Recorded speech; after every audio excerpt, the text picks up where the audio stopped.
whisper it, but it is a good time to be an Arsenal fan. Mykhailo Mudryk is most probably signing for your team, as has been nailed on for quite some time. And not only that, but there seems to be a player that's incredibly committed to signing for Arsenal and has also, therefore, cast off a lot of other interest from other sides along the way.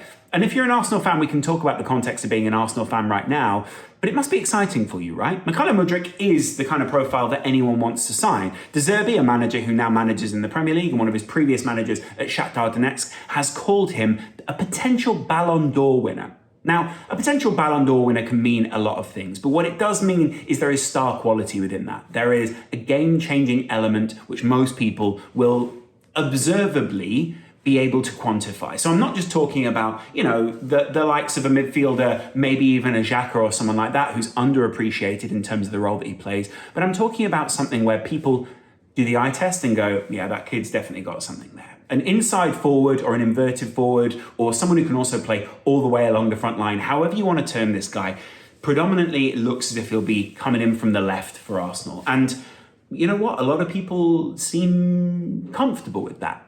But maybe they're not comfortable with the fact that along the way, they've built up quite a bond with this Arsenal side. And when you begin to add to that squad, then you begin to have to say, well, who is our favoured starting 11? Who are the players that I like? What is it that I like about this side that can rotate in and out? And you begin to go, oh, I've got one idea of this Arsenal team and how they play, but actually this Arsenal side, and the criticism sometimes of top sides, especially when they're developing, is that when they do get stopped, then they don't have the adaptability.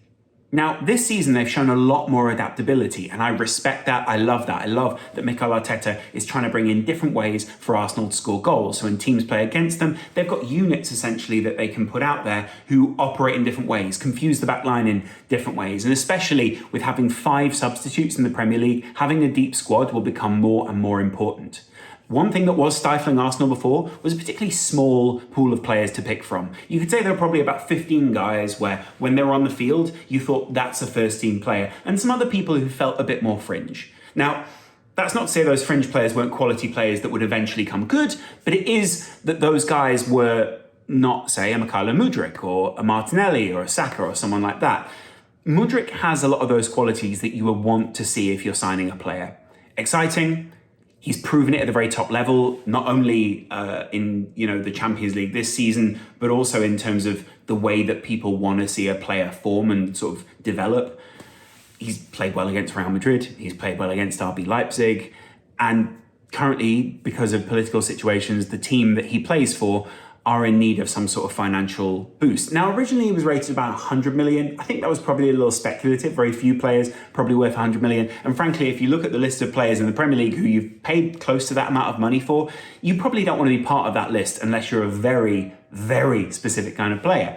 So the fee that Arsenal are paying at this point, or at least negotiating, seems like quite a reasonable one, especially when you look at the likes of what Liverpool paid for, say, Cody Gakpo, or what they even paid for someone like Darwin Núñez. There are similar qualities. You could almost say there is a mixture of those two players in there. He's great with his feet, really great when he gets up to the very top velocity that he can get into. He's fantastic in terms of vision and ability, bringing other players into the game, but he's also very good at hooking up with those guys and filling the positions that seem to be at least vacated within that attack because it's either a counter-attack or whatever.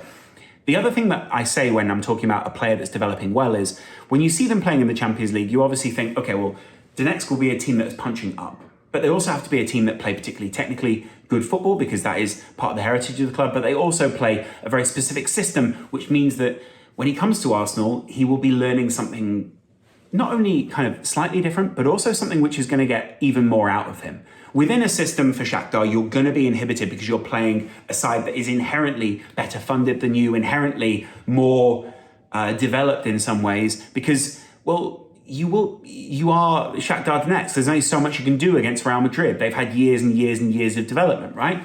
But in those performances, you see really great factors. And you see that they target him as a player in the first place. Now, that targeting, when you only have, say, a Mudryk and a couple of other players to pick from, can be frustrating.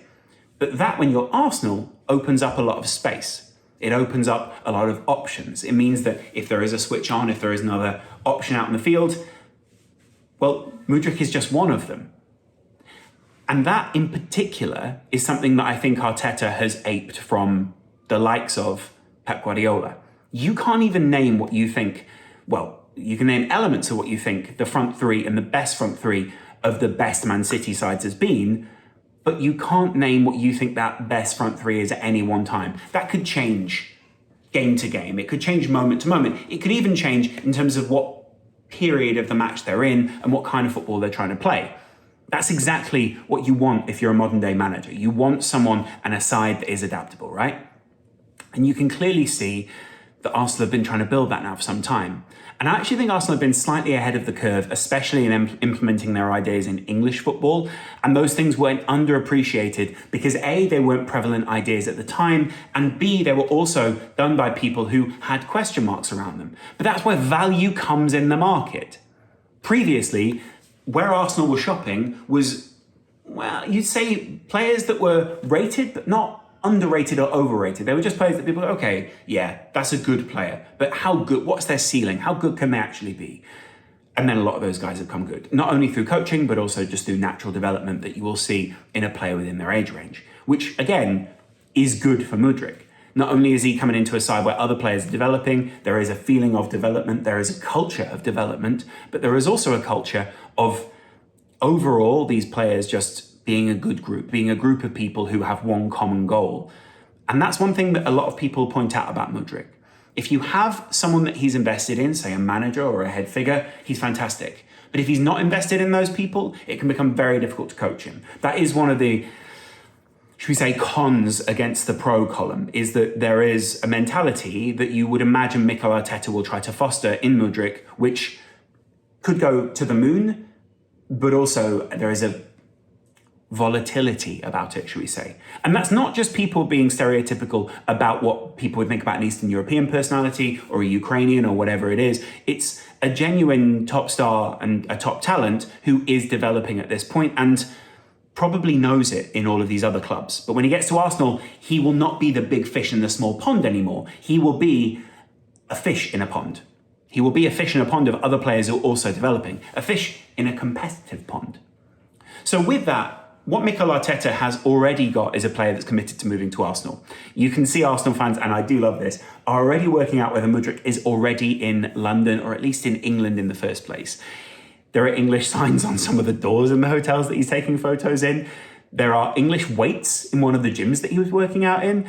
And not only that, but he's posting a lot of Instagram stories supporting Arsenal, calling Mikel Arteta one of the top managers of all time or top managers at the moment, and also just supporting Arsenal in general. So this move seems very much on. Not only that, but they've already agreed terms with the player, and now it's just about agreeing terms with the club.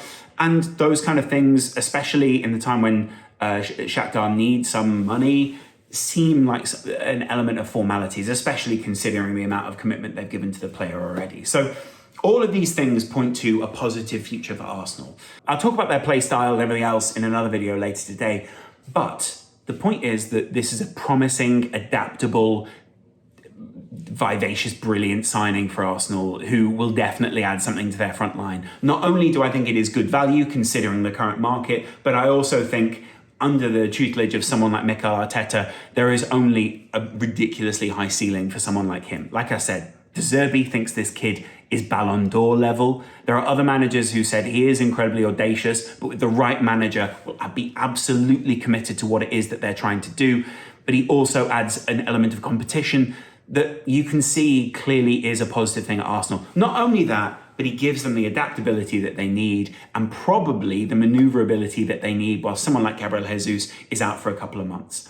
Not only that, but when you lose Gabriel Jesus, the movement and the ideas with the passing and just getting in between the lines, but then also being that disruptive force against the centre-backs at the back, you need someone like Mudryk that could possibly push, say, Martinelli more central or possibly be rotating with someone like Martinelli. It just makes it a lot harder to track. We're talking about a possible kind of Mane-esque sort of signing here for Arsenal. I'm talking about someone who can trigger a lot of different kinds of plays, someone who can be incredibly important in terms of their adaptability in that front line as well, the changing around. Not only is that possible if you bring him on as a sub, but it's also possible during the game, which makes you incredibly difficult and versatile to play against.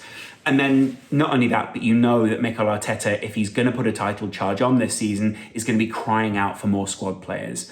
They're going to be getting back into the European competitions in a couple of weeks, but they're also going to be trying to making more and more subs in these matches. And it's inevitable that in any season, some players are going to get little knocks and those kind of things, but they're also just going to need rest at different points. So having adaptability and changeability in that front line is great. Now, you can extrapolate this out into 5 years, and some of these players might not still be at Arsenal. They may have upgraded some of these players, but at the moment, the trajectory of each of these guys is incredibly promising. And so therefore, there is this excitement and anticipation around Arsenal right now, which even I am excited and anticipated about as a Liverpool fan.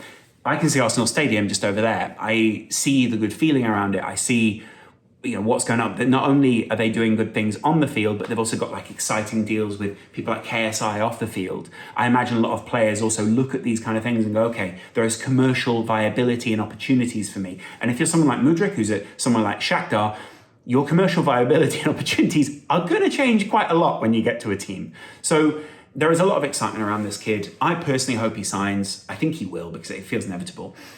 But then there's also the other opportunity of someone like, say, João Felix or someone like that. Now, João Felix is an incredibly audacious talent. He's obviously worth a lot of money. I'm not sure if he's worth the huge amount of cash that Atletico paid for him a couple of years ago, but I still think he's worth a lot of money. I think the club currently want rid of him in general, or just want him off the books, or want him out of the club. So I don't see why Arsenal shouldn't go for him.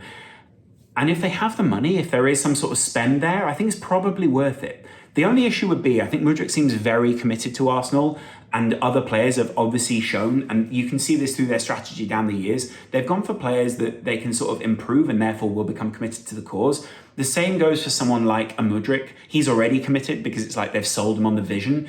If you bring in a big star like João Felix, someone who's already been a big star somewhere else, someone who is already sure of other things, that's when you're beginning to play with the squad dynamic here. Arteta for quite a while has been insulated from a lot of the negatives of the outside world, should we say. There are a lot of things that he's been able to control.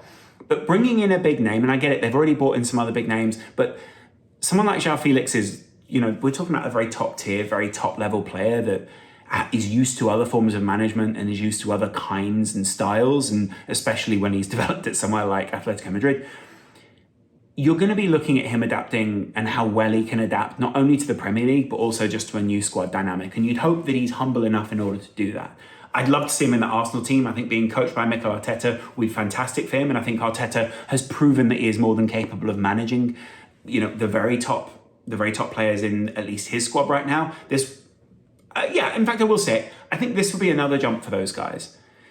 Arteta has worked with top players at places like Man City before, and the players all loved him. But there was a figurehead there that was respectable above Mikel Arteta. Some of those guys have since gone, I want to leave Man City and go and work specifically with Mikel Arteta. That's the likes of Zinchenko, but also a fairly adaptable number 9 for them at the moment. So there's lots of possibilities, I think, at Arsenal at the moment. I'm just saying, in stepping up, there are these little incremental steps that you wait to bring a big star in, right? Especially if you're a Mikel Arteta, because you go, right, what is it that we're trying to lay down here? We've got that ethos now. Now that's a provable theory that I can show to other players, and they can either mimic or they can bring their own spin to, or, we can integrate them into the group.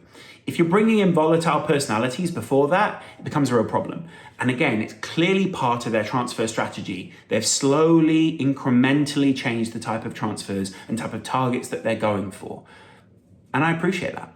Let me know if you're an Arsenal fan what you think below, what it is that you think particularly this particular signing is bringing to you, but also alongside other which signings you're going to be getting. I'm looking forward to seeing what your comments are below. I'll be talking about Arsenal later on.